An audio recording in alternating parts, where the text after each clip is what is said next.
एक दिन बिक जाएंगे माटी के मोल, जग में रह जाएंगे प्यारे तेरे बोल। यही स्टेटस लाइन्स है डॉक्टर तनु जैन की, जिन्हें लोग मोटिवेशनल स्पीकर के रूप में जानते हैं।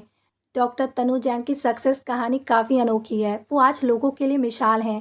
लेकिन आपको जानकर हैरानी होगी कि तनु जैन पहले सिविल सर्विस में थी, लेकिन उन्होंने शादी के बाद अपनी नौकरी छोड़ दी। और इसके पीछे जो वजह थी वो बहुत ज़्यादा ही खास है, जिसे हर किसी को जानना जरूरी है।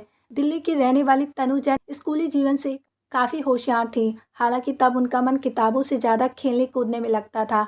एक इंटरव्यू में तनु ने बताया था कि 12वीं में मार्क्स अच्छे आए तो उन्होंने बीडीएस की परीक्षा दे दी और उसके बाद वो डेंटिस्ट बन गई। बीडीएस की पढ़ाई के साथ यूपीएससी की तैयारी की। इसके बाद वो बीडीएस की पढ़ाई के साथ यूपीएससी की भी तैयारी करने लगी। वो नियमित रूप से 5 घंटे पढ़ाई किया करती थी और उनकी मेहनत रंग लाई और डॉक्टरी की डिग्री लेने के साथ साथ प्रीलिम्स भी निकाल लिया। लेकिन मेंस में चूक गई और आपको जानकर हैरत होगी कि वो यूपीएससी इंटरव्यू राउंड में 4 बार पहुंची और चौथी राउंड एग्जाम क्लियर किया। डॉक्टर तनु जैन के पति वात्सल पंडित भी सिविल सेवा में हैं। इसी दौरान तनु जैन की लाइफ में वात्सल पंडित की एंट्री हुई, जो कि खुद सिविल सेवा में है।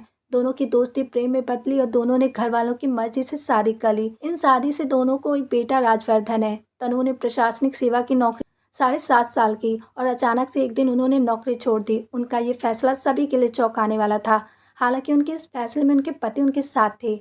नौकरी छोड़कर देने लगी बच्चों को कोचिंग। सभी को लग रहा था कि जिस पद के लिए तनु ने इतनी मेहनत की, उसे पाने के बाद अचानक से जॉब छोड़ देना बहुत ज़्यादा हैरान कर देने वाला था। तनु ने अध्यापन की ओर रुख किया।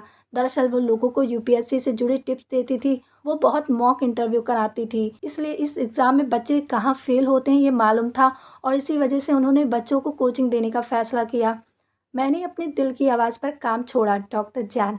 इंटरव्यू में उन्होंने कहा था कि छात्रों से बात करते हुए मुझे अपनी टीचिंग स्किल पता चली, जिसके बाद मुझे लगा मुझे इस क्षेत्र में ही काम करना चाहिए, इसलिए मैंने जॉब छोड़ दी। ये मैंने अपने दिल की आवाज़ पर किया था, किसी दबाव में आकर नहीं किया था और यकीन मानिए मैं इस काम से बहुत ज़्यादा खुश हूँ।